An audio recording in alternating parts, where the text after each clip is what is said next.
Hello, this is Tyler Brown, president and broker of Trinity Homes. Hey, tax scenario I wanted to talk to you about today.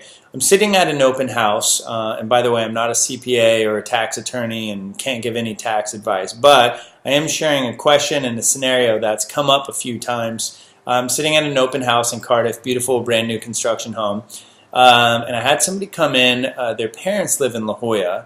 They bought 30 years ago for $200,000, and now their home's worth probably $3 million, and they're going to move towards Cardiff to downsize and be closer to the kids and maybe potential grandkids. Anyways, their situation is that it's a primary residence, and I had mentioned, they obviously understand that they get, because they're married and have lived there 2 years or longer, $500,000 tax-free or free of capital gains. There's some things that are going to play into that. But if you buy for $200,000 and you don't totally tear it down and rebuild and spend all that, there's going to be a gain far greater than the non-taxable $500,000. So anything above that gain of $500,000 is going to be taxed capital gains, which is pretty brutal here in California. Something to consider. What I structured with a previous client was they were uncertain of exactly where they wanted to be or what they wanted to relocate into.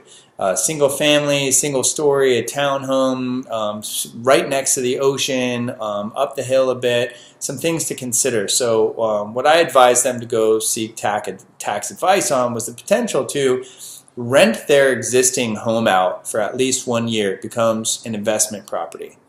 Then go rent something where they want to be. Maybe try something they thought was dramatic. Try something new. Spend a year in a smaller place right next to the coast or in the city or something different. Obviously, it's personal preference and where you're wanting to go, but test something out. Go test something out for a year.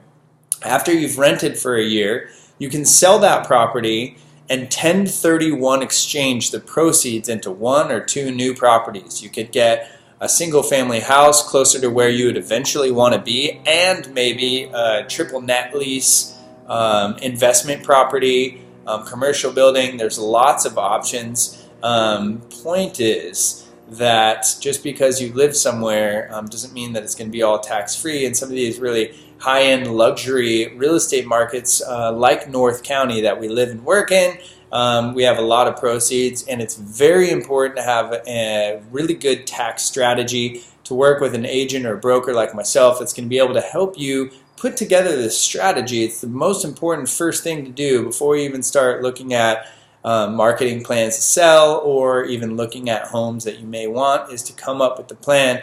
In this situation, there's the opportunity to save probably $500,000 or more in potential capital gains. Yes, there's some extra steps involved and some things to do, but you may want to know about those extra steps before you have to stroke such a big check to Uncle Sam. Again, not tax advice, but things to consider, and these are the things that come up that I'm able to help people work through all the time.